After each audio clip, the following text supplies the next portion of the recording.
My school is forcing us to learn a language that doesn't exist. Monday morning, the principal announced that we had a new mandatory elective called Chapelish Studies, and everyone needed to report there instead of second period. What the hell is Chapelish?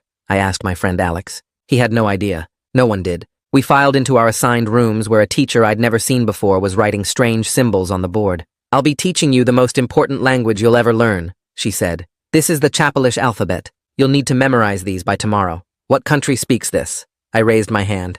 "That's not important right now," she said. "What matters is that you learn it." That night, I Googled Chapelish and got 0 results. Nothing. Not even a Wikipedia stub. I tried every spelling variation, checked language databases, emailed linguistics professors. The language didn't exist anywhere except our school. Within a week, kids were already stringing together basic sentences in Chapelish, which shouldn't have been possible so fast, but the grammar was weirdly intuitive, and everyone was picking it up faster than any language should be learned. "Doesn't this freak you out?" I asked Alex. "Why?" he said. "It's easy, and I'm getting an A." Within a month, Chapelish was spreading through school like a virus with signs in hallways and teachers using phrases in other classes and kids speaking it between periods because they actually wanted to practice it. I kept asking where this language came from, but the teacher just smiled and said to focus on fluency, while the principal called it an innovative pilot program, even though the school board had no record of approving it, and the Department of Education had never heard of it.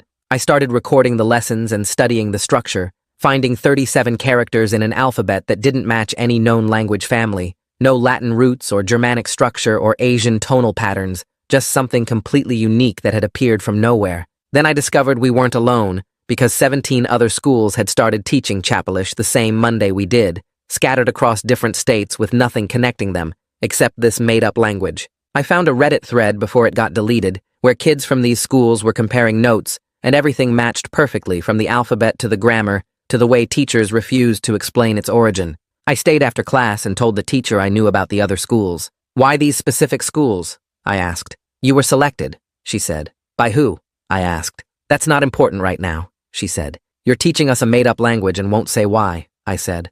"All languages are made up," she said, "but they have origins and history, and this just appeared one Monday morning," I said. She started erasing the board and said, "Some things are meant to be learned, not understood." By month 2, everyone was obsessed with Chapelish and saying that thinking in it was clearer than English, that ideas formed better in their heads when they used Chapelish grammar structures. Alex stopped responding to texts unless I wrote in Chapelish, and study groups were conducted half in English and half in Chapelish with kids switching between them without noticing. I was the only one still questioning why we were being taught a language that existed nowhere but in our schools, and my parents thought I was overreacting while my friends thought I was being difficult for no reason. The school announced that standardized tests would include a Chapelish section and college applications would favor fluency in it, which made kids double down on studying even though nobody could tell them what college would do with a language that didn't exist anywhere else. Month 3, and I watched my friends disappear deeper into this fake language, preferring it to English and thinking in it first,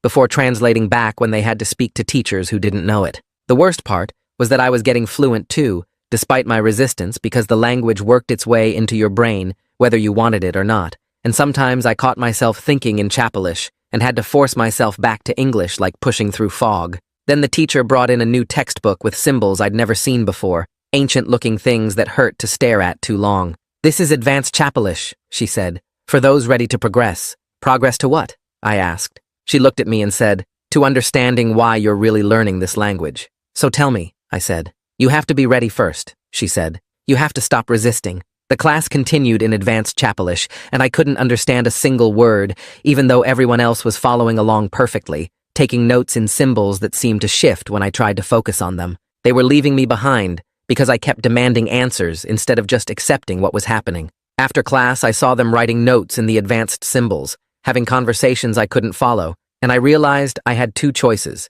keep demanding answers and be left out completely, or give in. I woke up Tuesday morning with my head pounding like someone had been hammering nails into my skull all night. The advanced Chapelish symbols were still burned into my vision when I closed my eyes, those weird shifting shapes that hurt to look at for too long. I sat up in bed and grabbed my notebook from the nightstand, flipping through 5 weeks of documentation I'd been keeping since this whole thing started. Photos of the alphabet, recordings of lessons, notes about the 17 other schools, screenshots of that deleted Reddit thread. I had all this evidence, but nothing that actually proved what was happening or why. My alarm went off and I dragged myself out of bed, knowing I had to make a choice today between giving up and fighting harder, because staying in the middle wasn't working anymore. Mom was making coffee when I came downstairs, and I dropped into a chair at the kitchen table feeling exhausted, even though I'd just woken up. She asked how I was doing, and I told her about yesterday's class, how everyone else was taking notes in advanced Chapelish, like it was the easiest thing in the world, while I couldn't understand a single word.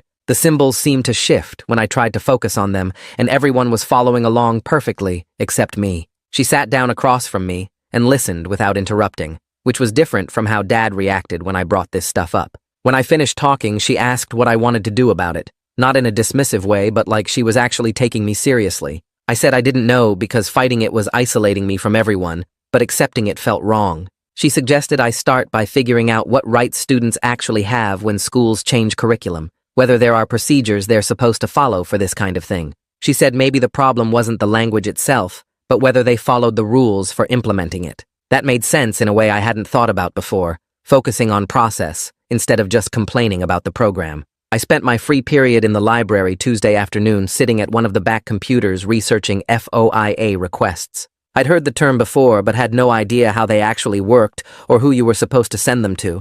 The websites I found made it sound complicated and official, with specific language you had to use and proper channels for submitting requests. The Freedom of Information Act apparently let citizens request government records, but schools were tricky because some fell under state laws and others had different rules. I copied down information about how to write a request letter, what kinds of documents I could ask for, and which office handles these things at the district level. It all felt way over my head, like I was trying to navigate some adult system I didn't understand. But Mom was right that I needed to work through proper channels instead of just demanding answers from teachers who wouldn't give them. Lunch was awkward as hell. I grabbed my tray and headed to our usual table where Alex and the group were already sitting. I could hear them talking before I got there, and half the conversation was in Chapelish, words and phrases I recognized from basic lessons, but couldn't follow when they were strung together that fast. They noticed me approaching and switched back to English mid-sentence, but it felt forced, like they were making an effort to accommodate me. I sat down and tried to join the conversation,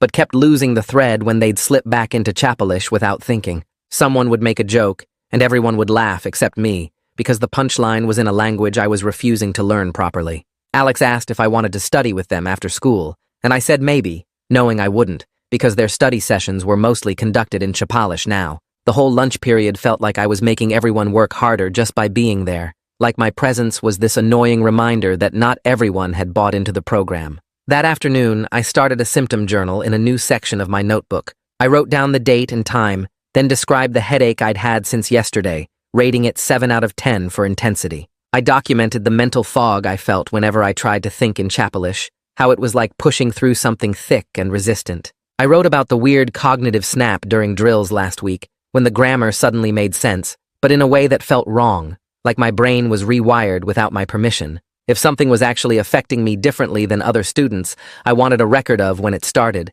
and how it was getting worse. I noted that the symptoms began around the time advanced Chapelish was introduced and seemed to get worse after each class. Other kids weren't reporting headaches or fog. They were saying Chapelish made thinking clearer, so either I was having some kind of adverse reaction or I was resisting hard enough that my brain was fighting back. I pulled out my phone and opened my email, composing a message to 3 linguistics professors at nearby universities whose contact information I'd found on department websites. I kept the email professional but detailed, explaining that my school was teaching a language called Chapelish that didn't exist in any database or reference material I could find. I attached photos of the 37-character alphabet and examples of the grammar structure, asking if they recognized any patterns or could identify what language family it might belong to. I mentioned that 17 schools across different states started teaching this simultaneously, all on the same Monday morning, with no explanation of its origins. I said I was trying to understand where this language came from and whether it was normal for schools to teach something with no documented history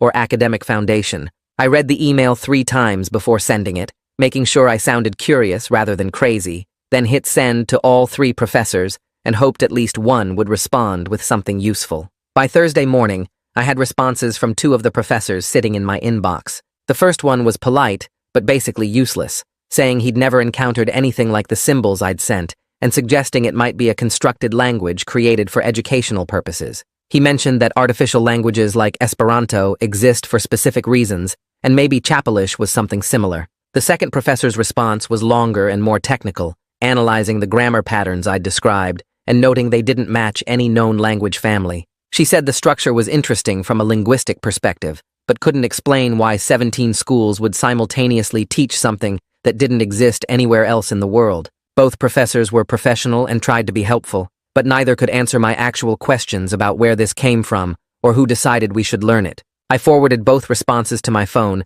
and saved them in a folder with all my other documentation, adding 2 more pieces of evidence that confirmed what I already knew. This language appeared out of nowhere, and nobody outside our schools had any record of it existing. Friday morning, I went to the nurse's office before first period complaining about eye strain and persistent headaches. The nurse was this older woman who'd been at the school forever, and she had me sit on the examination table while she checked my vision with one of those eye chart tests. I told her the headaches started when we began advanced Chapelish and got worse after each class, that the symbols hurt to look at for too long. She asked about my screen time and how much sleep I was getting, whether I was drinking enough water and taking breaks from homework. I said yes to all of it, but she didn't seem interested in the connection to Chapelish, just kept asking standard questions about dehydration and stress. She gave me a vision test and said my eyes were fine, then told me to drink more water and get 8 hours of sleep, and the headaches would probably go away. I left with a pass back to class, feeling like she'd completely dismissed the one thing I was actually concerned about,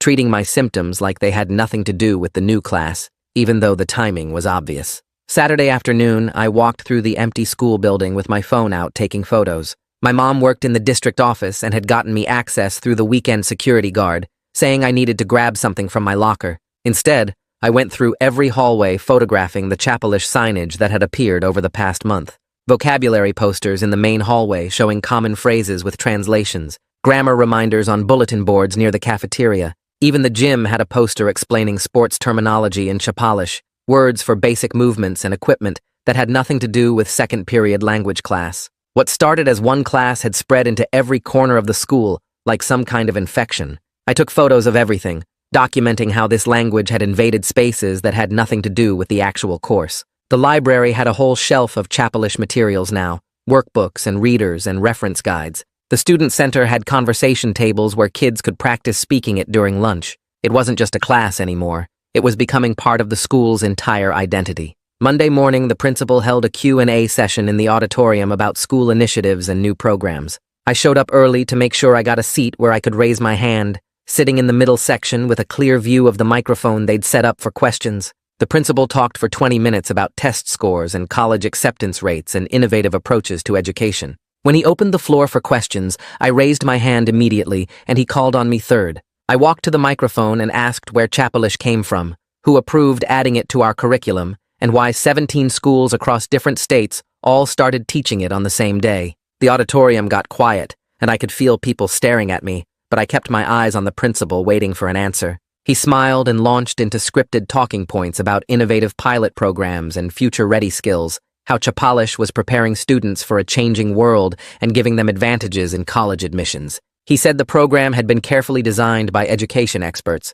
and was implemented with full support from the administration. I asked again who specifically approved it and when, but he just repeated the same phrases about pilot programs and innovative approaches, never actually answering where the language came from or who made the decision to teach it. Other students asked questions about sports schedules and parking passes, and the moment passed, leaving me standing at the microphone, knowing I hadn't gotten any real answers at all. That afternoon, I texted Alex asking if we could hang out like we used to, just the two of us without the whole group. He said sure, and we met at the coffee shop near school, where we'd spent hundreds of afternoons over the past 3 years. He showed up 15 minutes late and immediately pulled out his phone, checking messages while I tried to talk about the Q&A session and how the principal dodged every real question. Alex nodded but kept glancing at his screen, and I realized he was in 3 different group chats planning Chapelish study sessions for the week. He seemed annoyed when I asked about it, saying I wouldn't understand because I wasn't keeping up with the class material anymore. We sat there for 40 minutes,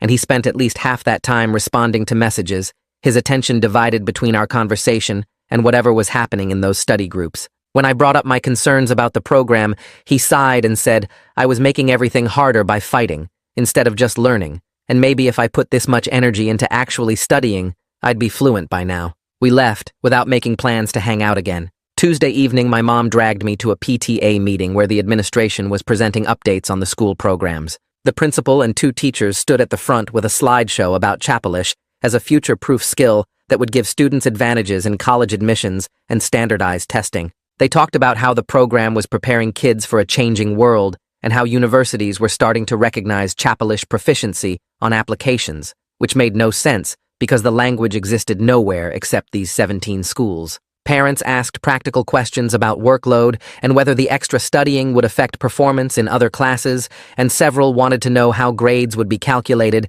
and if there were tutoring options available. Nobody challenged the basic premise of teaching a language that had appeared from nowhere 3 months ago. Nobody asked where it came from, or who approved adding it to the curriculum, or why their kids were learning something that couldn't be used anywhere outside these specific classrooms. The administration answered every practical concern with detailed explanations while completely avoiding the fundamental weirdness of the entire situation. Wednesday in class, I finished my worksheet early and glanced at the sample assessment questions the teacher had posted on the board for next week's test. Every question was a controlled response prompt with limited vocabulary options, like fill in the blank or choose the correct grammatical structure from 3 possibilities. The test wasn't measuring whether we could actually communicate ideas or understand cultural context the way normal language exams did. It was just checking if we could produce specific predetermined responses using exact grammatical structures we'd been drilled on. There were no open-ended questions, no writing prompts asking us to express original thoughts, no listening comprehension that required interpreting meaning from context, just pattern recognition and memorized responses, like we were being trained to operate within a very narrow set of linguistic rules, rather than learning an actual living language. Thursday after class, I stayed behind during the teacher's office hours, waiting until the other students left before approaching her desk. I asked directly why she kept telling me to stop resisting instead of addressing my questions about where this language came from and what we were really learning it for. She looked tired and stressed, rubbing her temples like she had a headache, and she said I needed to focus on fluency because my grades were suffering. She warned me that I was spending all my energy fighting the program instead of just learning the material, and at this rate, I was going to fail the class, even though I clearly had the ability to succeed if I would just stop making everything so difficult. I asked again about the origins, and she cut me off, saying she couldn't discuss those details, and I needed to trust that the administration knew what they were doing. Her hands shook slightly as she gathered papers from her desk,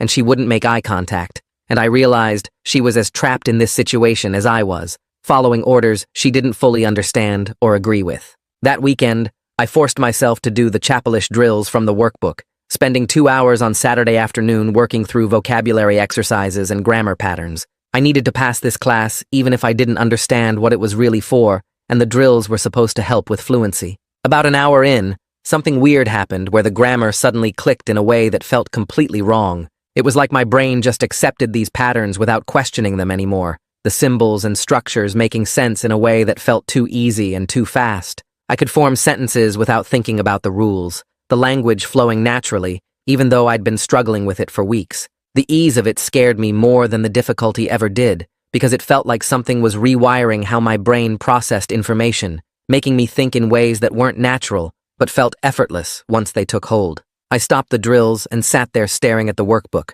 trying to figure out what had just happened inside my head. Sunday evening, I listened back to the recordings I'd made of myself doing those drills, analyzing the teaching methods, and trying to understand what made Chapelish stick in my brain so differently than Spanish or French. The approach followed clear behaviorist patterns, all repetition and response with no cultural context or real-world communication practice. We weren't learning about people who spoke this language or the places where it developed or the history that shaped its evolution. We were just being conditioned to produce specific responses to specific prompts, training neural pathways through constant repetition, like teaching a dog to respond to commands. The method felt more like programming than education, building automatic responses rather than actual understanding. Every drill reinforced the same limited structures, never expanding into genuine communication or creative expression, just the same patterns over and over until they became automatic. Monday morning before school, I spent an hour digging through district policy documents on the school website,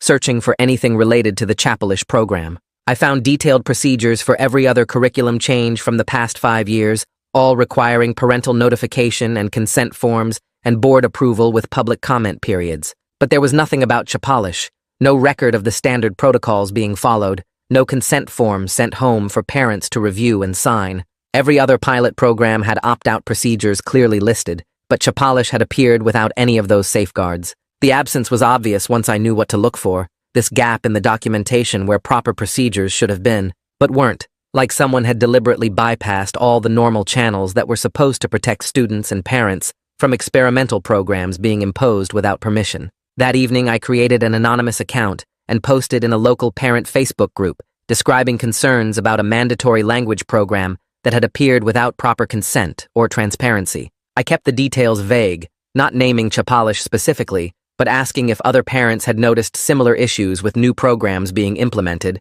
without notification or opt-out options. I wanted to gauge whether anyone else found this situation alarming, or if I was the only one who thought schools shouldn't be able to make kids participate in experimental programs without explicit permission. Within an hour, I had 3 comments, all from parents saying they trusted the school administration to make good decisions and that kids these days were too protected and needed to learn to adapt to new challenges. Nobody seemed concerned about the consent issue at all. By Wednesday, I was completely iced out of study groups, the isolation hitting me during lunch when I walked past a table where my friends were working together on homework. They saw me coming and got quiet, then went back to their conversation in a mix of English and Chapalish that I couldn't fully follow anymore. Nobody invited me to sit down or asked if I wanted to join their afternoon study session. Later, I overheard 2 girls from my history class talking about how I was making things harder for everyone by refusing to just go with the program, and one of them said I was being dramatic and difficult for no reason. Friends who used to text me daily had stopped reaching out, and the group chat I'd been part of since freshman year had gone silent whenever I posted anything. The message was clear that my questions and resistance were seen as disruptive and unhelpful, and people would rather exclude me completely than deal with my continued refusal to just accept what was happening. Thursday afternoon during class, I flipped to the back of my advanced Chapalish textbook, looking for the publication information, and I noticed a small vendor logo I'd never seen before, printed on the inside back cover. I wrote down the company name and spent that evening searching for connections between this vendor, our school district, and the 17 other schools teaching Chapalish. The company specialized in educational assessment technology and had contracts with several testing organizations, and their website mentioned partnerships with private foundations focused on standardized evaluation methods. I started sketching out a corporate trail, looking for financial connections and shared board members and any pattern that might explain why these specific schools were selected for this coordinated rollout. The vendor had received a large grant from a foundation right before our school year started, and that same foundation had connections to educational research programs studying language acquisition and cognitive assessment methods. That evening, I pulled up Reddit and searched through my saved posts until I found usernames from 3 students who'd commented in that deleted thread before it disappeared. I sent each of them a direct message asking if their advanced Chapalish textbooks had the same vendor logo on the back and whether their schools got any special funding right before the program started. 2 responded within an hour, both confirming their books had identical logos and that their districts received grants from something called an Educational Innovation Foundation just weeks before Chapalish launched. The 3rd student never replied, but the pattern was clear enough that 17 schools didn't just randomly decide to teach the same made-up language on the same Monday morning. Friday morning, I showed up at the guidance office before first period and asked to talk with Gregory Madden about my grades and stress levels. He waved me into his office and listened while I explained how my GPA was dropping because I couldn't focus in Chapalish class and how all my friends had stopped including me in study groups. He nodded and made sympathetic sounds, but then leaned forward and told me I needed to stop fighting battles I couldn't win and focus on my actual schoolwork instead of playing detective. He said the program was approved by people with way more information than I had access to, and that I was creating my own problems by refusing to just go along with something that was clearly helping other students succeed.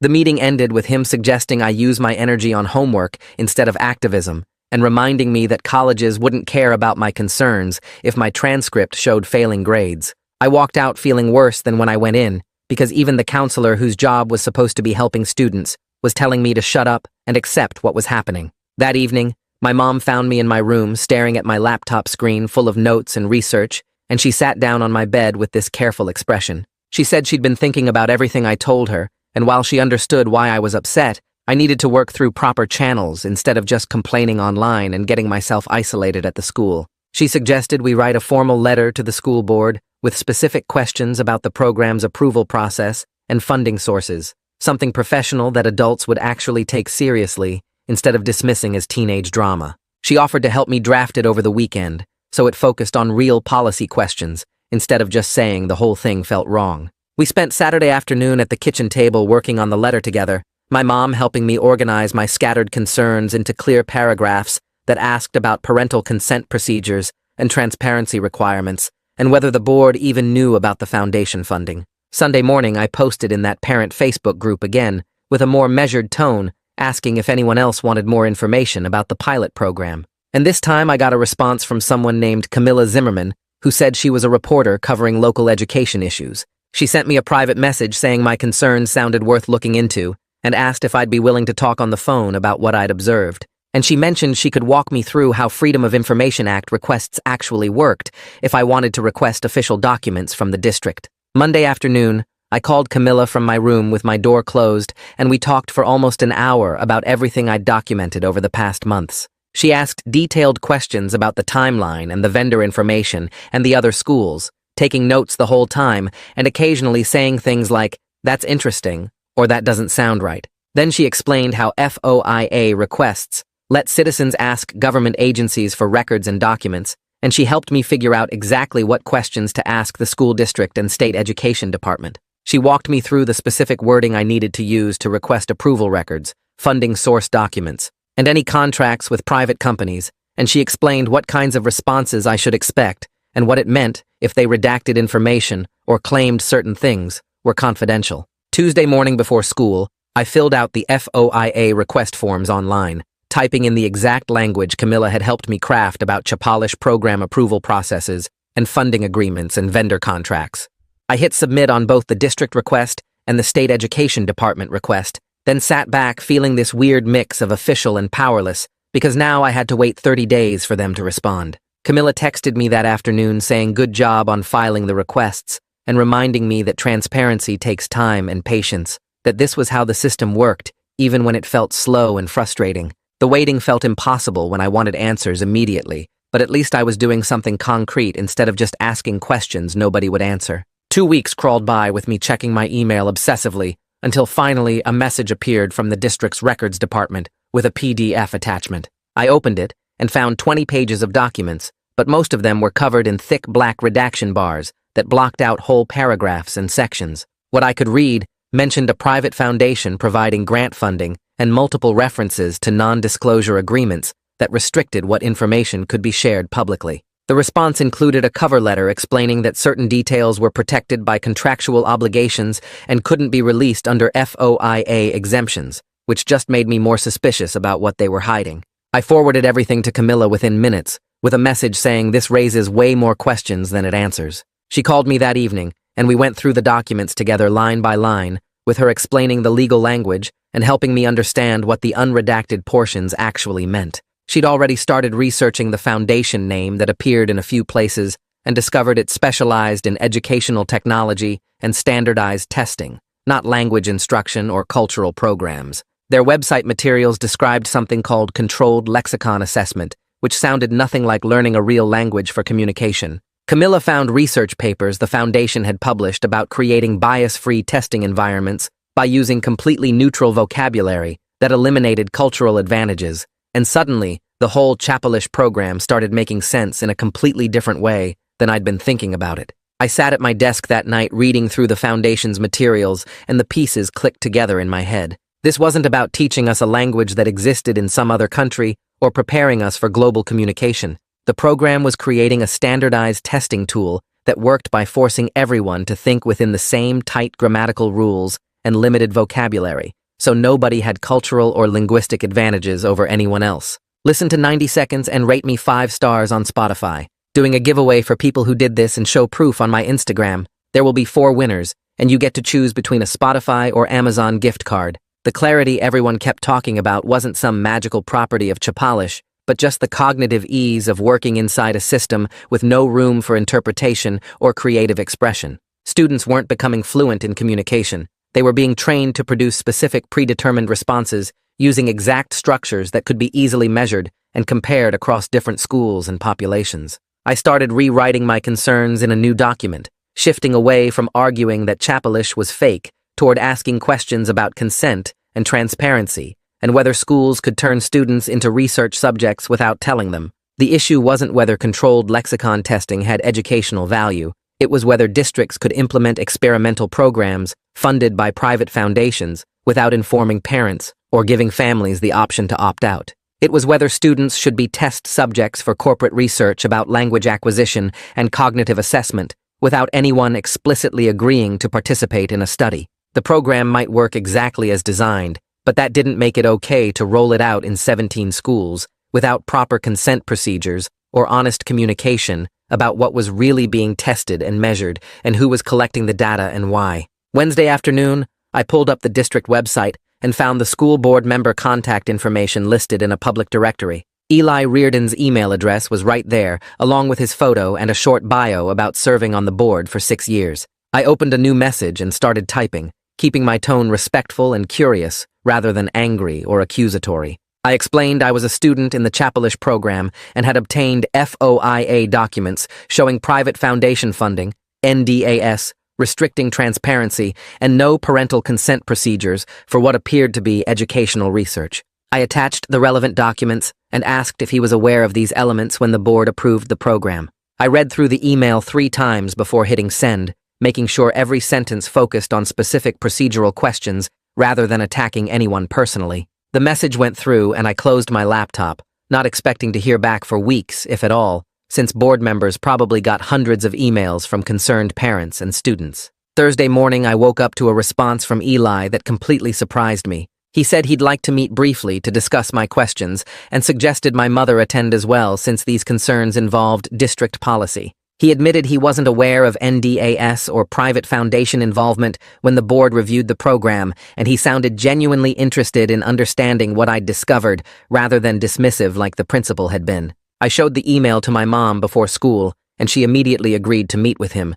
saying she wanted to hear directly from a board member about how this program got approved without proper transparency. We scheduled a meeting for the following Tuesday at a coffee shop near the school, which felt surreal because I'd never imagined a school board member would actually take my concerns seriously enough to meet in person. Tuesday afternoon, my mother and I walked into the coffee shop and found Eli already sitting at a corner table with a notepad in front of him. He stood up to shake our hands and thanked us for taking the time to meet, then asked me to walk him through what I'd discovered. I pulled out the printed FOIA documents and spread them across the table, pointing out the references to private foundation funding, the contractual restrictions on information sharing, and the data collection protocols that were never mentioned to parents. Eli read through each page carefully, and his expression shifted from polite interest to visible discomfort as he absorbed the details about NDAS and research purposes. He explained the board's approval process had focused entirely on the educational benefits of adding a language option, with the principal presenting Chapelish as an innovative pilot program that would give students competitive advantages. Nobody mentioned private foundation involvement or research protocols or contractual restrictions on transparency, and Eli said if he'd known about those elements, he would have asked very different questions during the approval meeting. Eli closed the folder and said he was going to request that Chapelish be added as an agenda item for the next board meeting, so these questions could be addressed publicly. He explained the board approved the program based on limited information, and if there were transparency issues or consent gaps, those needed to be corrected regardless of how well the program worked educationally. My mother asked what the timeline looked like, and Eli said the next meeting was in 3 weeks, which meant we had time to gather any additional documentation or parent concerns that should be part of the public discussion. He thanked me again for bringing this to his attention and said it took courage to question something everyone else seemed to accept without problem. Walking back to the car, my mother squeezed my shoulder and said she was proud of how I'd handled the meeting, staying focused on facts and procedures rather than getting emotional or defensive. Thursday after school, the Chapelish teacher caught me in the hallway and asked quietly if we could talk for a minute. We stepped into an empty classroom and she closed the door, then asked why I was trying to undermine the program when it was helping so many students learn faster and think more clearly. I explained I wasn't against students learning Chapelish, but against the lack of informed consent and transparency, and I said parents deserve to know about the research component and foundation funding before their kids were enrolled in what was presented as just a language class. She looked tired and stressed, admitting she was under enormous pressure from the administration to maintain enrollment numbers and show positive outcomes because the grant funding depended on participation rates. She said she'd wanted to be more transparent from the beginning, but the NDAs she signed restricted what she could discuss about the program's origins and purposes, and she felt trapped between doing her job and being honest with students and parents about what was really happening. The following Monday, the principal called me to his office during lunch, and I knew before I even sat down that this wasn't going to be a friendly conversation. He started by saying he'd heard I was spreading misinformation that could damage the school's reputation and put important educational opportunities at risk. I tried to explain about the FOIA documents and the meeting with Eli, but he cut me off, saying my activism was creating unnecessary controversy and making other students uncomfortable when they just wanted to focus on learning. He never addressed any of my specific questions about NDAS or consent procedures, instead focusing on how my behavior was disruptive and how I needed to think about the bigger picture of what was best for the school community. I left his office feeling angry and frustrated because he'd completely ignored the substance of my concerns and tried to frame everything as me being difficult rather than the administration failing to follow proper procedures. That evening, Alex texted me a long message saying he didn't understand why I was making such a big deal out of this when colleges were already starting to recognize Chapelish proficiency on applications. He said our friendship had been strained for weeks, and he was tired of feeling like he had to choose between supporting me and participating in something that was actually helping his future. The message felt like a breaking point, where he was choosing the practical benefits of going along with the program over supporting my right to question it. I read the text 3 times and didn't respond because I didn't know what to say that wouldn't make things worse between us. Camilla called me Wednesday evening with news that changed everything about how I understood the principal's role in this program. She'd been digging through public records and foundation materials and discovered the principal sat on an advisory panel for the same foundation funding the Chapelish pilot program. This was a significant conflict of interest that was never disclosed to the board or parents, and it explained why he'd been so defensive about transparency questions. Camilla asked if I was comfortable with her including this information in a story she was planning to publish before the board meeting, and I said yes, because parents deserved to know about the financial connections that might be influencing how the program was presented and defended. My mother called the school Thursday morning and requested a formal meeting with the principal to discuss transparency and parental notification procedures. She brought printed copies of the FOIA documents showing the NDAS and foundation involvement, laying them out on his desk and asking direct questions about why parents weren't informed about the research component. The principal became defensive, insisting the program was properly approved and parents had been notified through regular school communications about new course offerings. My mother pointed out there was a difference between announcing a new language class and disclosing that students would be research subjects in a private foundation study, and she said the lack of opt-out procedures was particularly concerning. The principal agreed to provide more information to parents, but framed it as clarification rather than admission of any procedural failures, and my mother left the meeting feeling like he was more worried about protecting the school's reputation than addressing legitimate consent issues.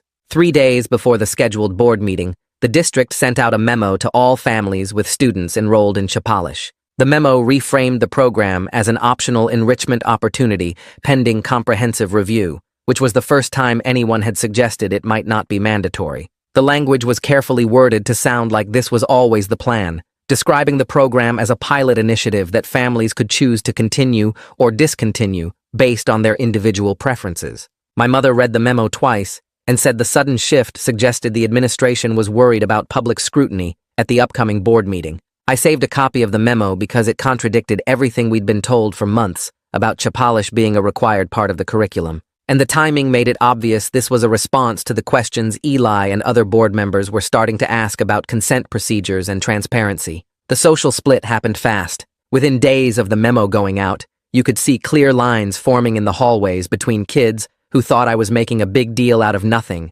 and kids who started questioning whether this whole thing was actually okay. People stopped sitting together at lunch based on which side they were on, and group chats divided into pro-Chapelish channels and questioning channels. I never wanted to be the face of anything, but suddenly everyone knew I was the one who filed the FOIA requests and talked to the reporter and got my mom involved. Conversations would stop when I walked past groups in the hallway, and I could feel people watching me, judging whether I was brave or just causing problems for no reason. Some kids started calling me paranoid in their social media posts without using my name, but everyone knew who they meant. The worst part was seeing friends I'd known since middle school choosing sides, deciding whether my questions mattered more than the benefits they were getting from being fluent in Chapelish. I spent Tuesday night thinking about what to do next, and I realized attacking the program itself wasn't going to work because too many people liked it and were doing well in it. But consent and transparency were different. Those were principles that should matter to everyone, regardless of how they felt about Chapalish.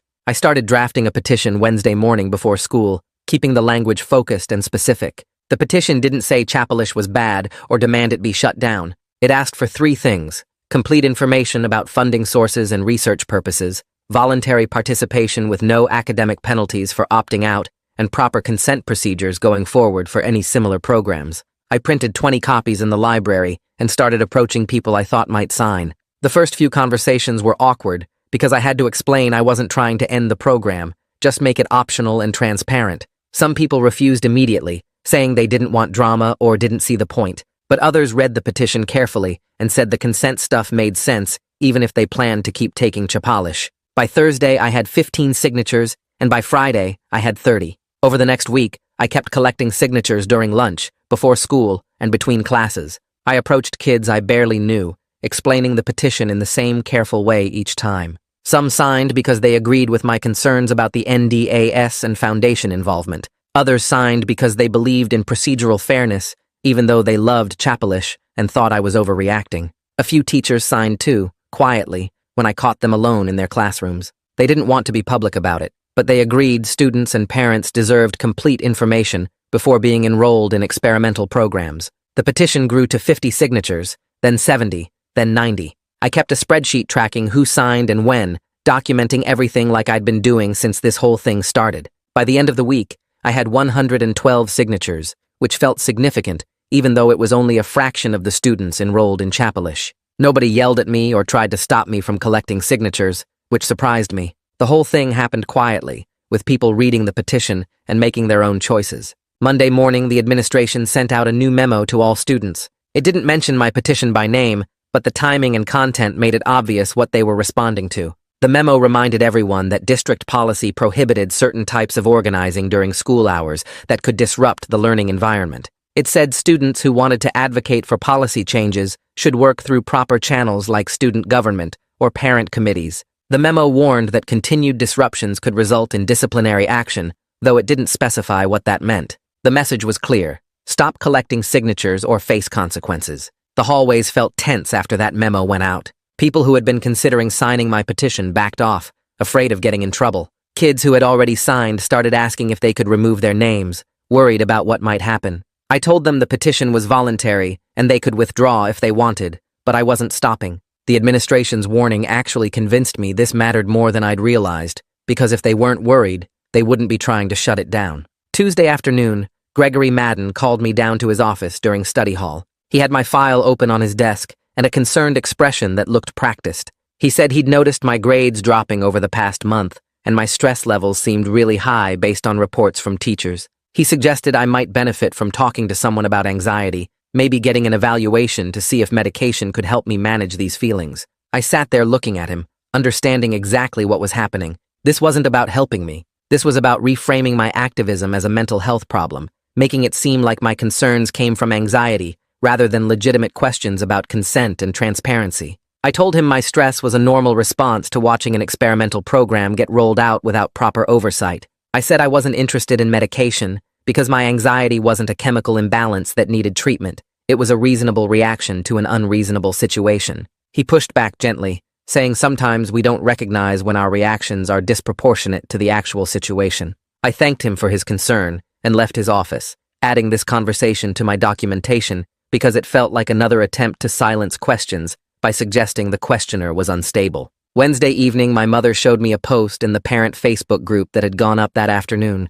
It was from Alex's family, a long defense of the Chapalish program, praising its innovative approach and the opportunities it was creating for students. The post talked about how their son had thrived in the program, how his cognitive abilities had improved, and how grateful they were for the school's forward-thinking leadership. Then it shifted to criticizing resistance to the program, suggesting it came from people who didn't understand modern education or were resistant to change. The post never mentioned me by name, but the comments section filled up with pointed remarks about students who create drama instead of focusing on learning, parents who question everything instead of trusting educators, and people who try to ruin good programs because of their own insecurity. I read through the comments feeling more alone than I had since this whole thing started. These were parents I'd known my whole life, people who used to drive me and Alex to soccer practice and host birthday parties. Now they were calling me dramatic and difficult without using my name. My mother put her hand on my shoulder and said not to read the comments, but I couldn't stop.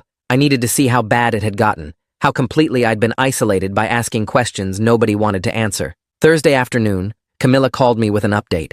She said her investigation was ready to publish, and she'd scheduled it to go live 3 days before the board meeting. But she needed an on-the-record parent source to make the story credible, someone willing to be quoted by name about the consent concerns and lack of transparency. I told her I'd ask my mother. That evening I explained what Camilla needed, and my mother sat quietly thinking about it for a long time. She understood being quoted by name would make our family visible in this controversy, that people would know exactly who was raising these questions. But she said transparency was important enough to take that risk, and if she was asking the school to be transparent, then she needed to be transparent too. She called Camilla back and agreed to be the parent source, answering questions about when she first learned about the foundation funding, how the consent procedures failed, and why she believed the district needed stronger oversight of experimental programs. Friday afternoon, the school board posted the agenda for their next meeting on the district website. I checked it obsessively, refreshing the page until the PDF finally loaded. There it was, listed under New Business,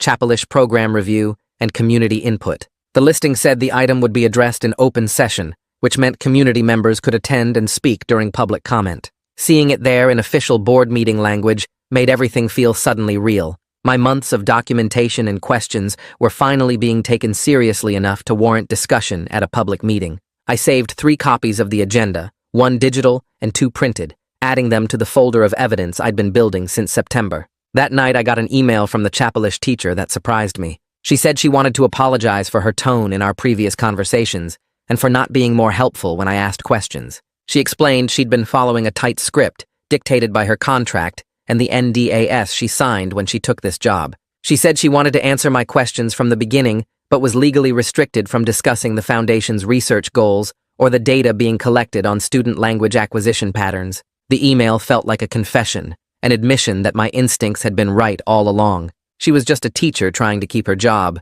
caught between contractual obligations and students who deserved honest answers. I stayed up late Sunday night preparing what I'd say at the board meeting. My mother helped me organize everything into a clear timeline. When Chapelish started, when I discovered the other schools, when I filed the FOIA requests, when I learned about the NDAS and foundation funding. We arranged the documents in order, highlighting the key points about consent procedures and transparency failures. I practiced presenting the evidence calmly, keeping my voice steady and factual. My mother reminded me to focus on procedural questions rather than attacking individuals, to frame everything around the principle that students and parents deserve informed consent before participating in experimental programs. I rehearsed my 3-minute statement over and over, timing myself, cutting unnecessary words, making sure every sentence counted. The petition signatures were organized in a binder, the FOIA responses were tabbed with sticky notes, and the timeline was printed on a single page that board members could follow easily.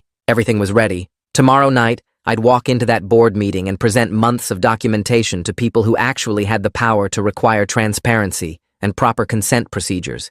I felt scared and determined at the same time, knowing this was the moment everything had been building toward since that first Monday when Chapelish appeared out of nowhere. The board meeting room was already filling up when my mother and I walked through the doors at 6:30. Parents were claiming seats in the rows of folding chairs, while students clustered near the back wall and teachers sat together on the left side near the windows. I spotted the local news camera setting up in the rear corner, with a guy adjusting the tripod and checking angles while his partner tested the lighting. Camilla was sitting in the press section off to the side, her laptop open and her phone recording audio as she typed notes about who was arriving and where people were positioning themselves. The 5 board members were arranging papers at the long table in front, while the district attorney sat at the end reviewing documents. My heart was pounding so hard I could feel it in my throat as I walked to the sign-up sheet for public comment and wrote my name in the 3rd slot. My hands were shaking enough that my signature looked messy and uneven. My mother squeezed my shoulder, and we found seats in the 4th row where I could see everything but wasn't right in front. More people kept arriving until the room was completely packed with standing room only along the walls. I recognized kids from my Chapelish class, parents from the PTA meetings, and teachers who had been using Chapelish phrases in their regular classes. The principal was talking quietly with the superintendent near the front table, both of them looking serious and occasionally glancing toward the crowd. At 7 o'clock exactly, the board president called the meeting to order and went through the standard procedural stuff about approving minutes and reviewing the agenda. My leg was bouncing up and down without me meaning to do it, and I had to force myself to sit still and focus on breathing normally. The first two people who signed up for public comment spoke about budget concerns and athletic program funding, taking their full 3 minutes to present spreadsheets and talk about resource allocation. Then my name was called and I stood up, my folder of documents clutched against my chest, and walked to the microphone stand in front of the board table. I opened the folder and pulled out my timeline sheet, setting it where the board members could see it. Then I started talking in a voice that sounded steadier than I felt. I explained how Chapalish appeared at our school on a Monday morning with no prior announcement or parental notification, how I discovered through online research that 16 other schools started teaching the identical language on the same day, and how my attempts to find information about its origin led nowhere until I filed Freedom of Information Act requests with the district. I held up the FOIA responses, showing the redacted references to private foundation funding and the multiple mentions of non-disclosure agreements that prevented school officials from discussing the program's research purposes. I explained that students were learning this language with unusual speed and reporting cognitive changes, that the program expanded from a single class to signage throughout the building, and that participation became effectively mandatory, with no opt-out procedures or parental consent forms. I presented the petition with over 100 signatures from students and parents asking for transparency about funding sources, data collection protocols, and the research purposes behind the program. My 3 minutes were almost up, so I finished by asking the board to require full disclosure of the foundation partnership and make participation voluntary with proper informed consent procedures. I could see several board members leaning forward and taking notes, while others were looking at their phones with concerned expressions. When I returned to my seat, my mother grabbed my hand and held it tight. The board president asked if staff wanted to respond to my testimony, but the principal said he would prefer to wait until all public comment was finished. While the next person was walking to the microphone, I saw board members passing phones to each other and pointing at screens, their faces getting more serious as they read something. Camilla was typing rapidly on her laptop, and I realized her story must have just gone live on the education news site. The headline was probably showing up on board members' phones right now, with all the documented evidence about undisclosed conflicts of interest and missing consent procedures. Eli leaned over to read the article on another board member's phone, and his expression shifted from curious to genuinely concerned as he scrolled through the documented procedural failures. The next two speakers defended the Chapalish program, talking about how their kids were excelling in the class and showing improved cognitive abilities, but then a mother stood up and said she was angry that nobody told her the program involved research or data collection on her child. Another parent asked why there were no consent forms or opt-out options when every other pilot program in the district required parental permission and notification. A father said he felt blindsided learning from a news article that his son was essentially a research subject in a study funded by a private foundation with connections to the school administration. The testimony made it clear this wasn't just me being difficult or creating drama, but a real community concern about transparency and parental rights in educational decisions. More parents spoke, some supporting the program's benefits, but several expressing frustration about the lack of information and the mandatory nature of participation. After nearly 40 minutes of public comment, the board president closed that section and asked the principal to present the administration's perspective. The principal stood at the microphone and delivered talking points about innovative pilot programs and the importance of future-ready skills, but Eli interrupted him to ask a direct question about the non-disclosure agreements. The principal looked uncomfortable and said he was bound by contractual obligations, which made Eli turn to the district's legal counsel and ask whether the board's original approval was based on complete information about the foundation partnership and data collection protocols. The attorney shifted in his seat and admitted that the full scope of the research component and the NDA requirements were not included in the initial presentation to the board back in August. The presentation had focused primarily on curriculum benefits and student outcomes without explaining the private funding source or the restrictions on discussing program purposes. Eli asked why the board wasn't informed about these elements, and the attorney said the administration believed they had discretion to negotiate partnerships without board approval as long as they stayed within approved budget allocations. Another board member asked about the conflict of interest, since the principal sits on an advisory panel for the foundation funding the program, and the attorney acknowledged that connection should have been disclosed before the board voted on approval. The room got very quiet as board members processed this information and looked at each other with expressions that suggested they were realizing they had approved something without understanding what they were actually approving. The board president asked the principal directly whether students and parents were informed about the research purposes and data collection, and the principal said the program was presented as an educational opportunity with the understanding that assessment data would be collected like any other class. Eli pointed out that's not the same as informed consent for participation in a research study funded by a private foundation, and several parents in the audience nodded in agreement. The discussion continued for another hour, with board members asking detailed questions about the foundation's research goals, the data being collected, and why standard consent procedures weren't followed. The principal finally proposed a temporary pause on the mandatory requirement while a review committee examines the program's implementation, consent procedures, and data protocols. He framed this as a proactive step to address community concerns and ensure the program meets district standards for transparency and parental notification. Everyone in the room knew this was a response to the public pressure and media coverage rather than voluntary transparency, but at least it was movement in the right direction. The board president asked for a motion to convert the pilot program from mandatory to opt-in status, pending the review committee's recommendations. Eli made the motion, and another board member seconded it immediately. The discussion before the vote focused on whether current students should be automatically enrolled or whether everyone should need new consent forms. The board decided that students currently enrolled could continue if they chose, but new enrollment would require explicit parental consent forms that fully explain the foundation partnership, research purposes, and data collection protocols. When the vote was called, all 5 board members raised their hands in favor, and the motion passed unanimously. I felt this huge wave of relief wash over me, mixed with exhaustion, that made my whole body feel heavy and tired. My mother hugged me right there in our seats and whispered that she was proud of how I handled the pressure and stayed focused on principles rather than attacking people personally. We stayed for the rest of the meeting, even though the other agenda items were boring budget stuff, and then we walked out to the parking lot where Camilla was waiting to ask how I felt about the outcome. I told her it wasn't a complete victory, but it represented real progress toward transparency and consent, and she said, sometimes that's how change happens, through small steps, rather than dramatic transformations. The next morning at the school felt different somehow, like the tension that had been building for months was finally releasing. Kids were talking about the board meeting in hallways, and several people told me they signed the petition because they agreed consent mattered, even if they liked the program. Between second and third period,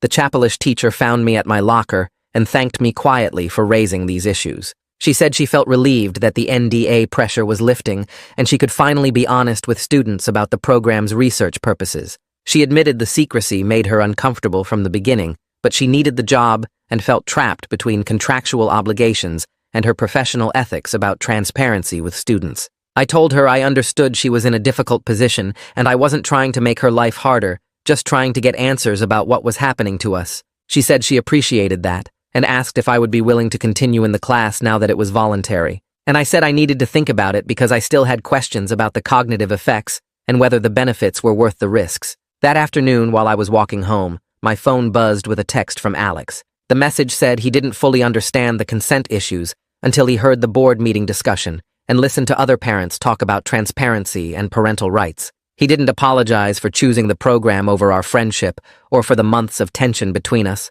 but he admitted I was right to ask questions, even when it was uncomfortable and unpopular. He suggested maybe we could talk sometime without all the pressure and arguments that had been defining our interactions since September. I texted back saying I would like that, and maybe we could get coffee this weekend and just talk about normal stuff, without Chapelish being the main topic. He sent back a thumbs up, and I felt this small spark of hope that our friendship might survive this whole mess, even if it looked different from before. 3 days later, I got an email from the district asking if I would join a review committee to help redesign the Chapelish program as a voluntary elective. The committee would include 2 other students, 3 parents, 2 teachers, and Eli as the board representative, and our job was to make sure the new version had real consent procedures and clear information about what students were signing up for. I showed the email to my mother, and she said this was exactly the kind of outcome we hoped for when we started asking questions, that the district was actually listening and trying to fix the problems instead of just defending what they did wrong.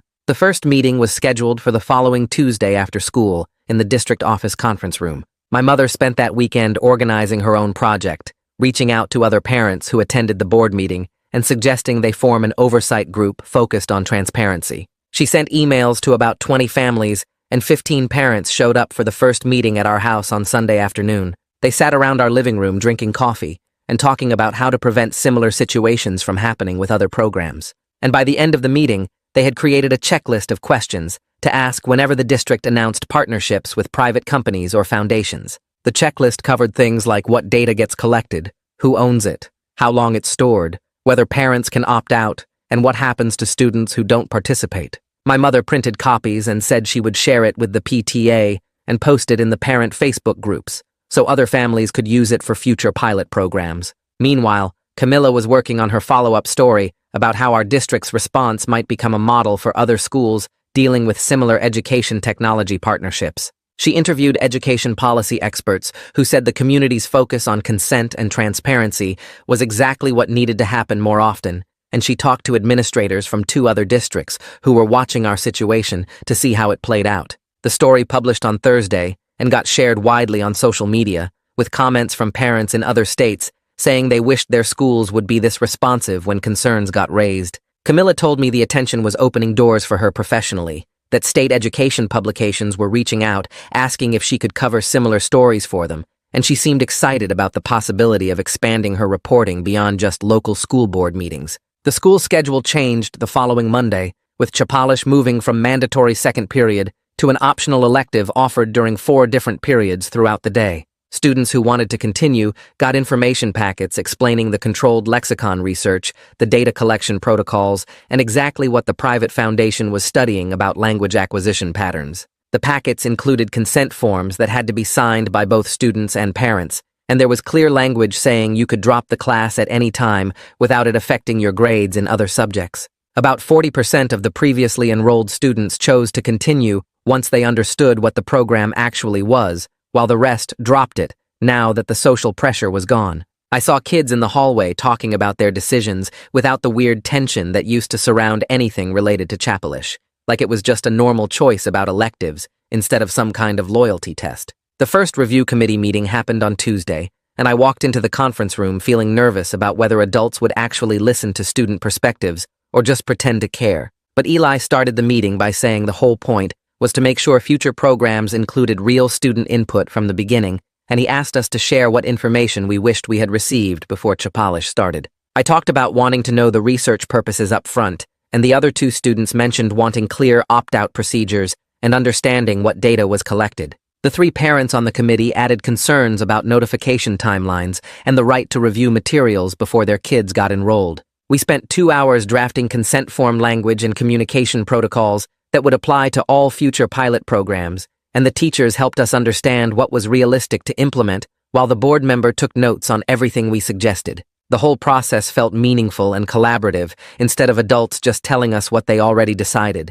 My friendship with Alex started slowly getting better as the divisions around Chapalish faded and people stopped treating it like you had to pick a side. We started eating lunch together again on Thursday, just the 2 of us at first without the whole group, and we talked about normal stuff like video games and weekend plans instead of constantly arguing about the program. Our relationship wasn't exactly the same as before because we both knew we could disagree about important things, but we were learning how to stay friends even when we saw situations differently. He admitted he felt relieved that the pressure was gone and he could just take the class because he found the linguistics interesting rather than because everyone expected him to. The Chapalish teacher completely changed how she ran the class once the NDA restrictions were lifted and the program became voluntary. She started each session by explaining the controlled lexicon research and how it fit into broader studies of language acquisition and cognitive processing. Students who stayed enrolled seemed to appreciate understanding the purpose behind what they were learning, and the classroom atmosphere became more collaborative with the teacher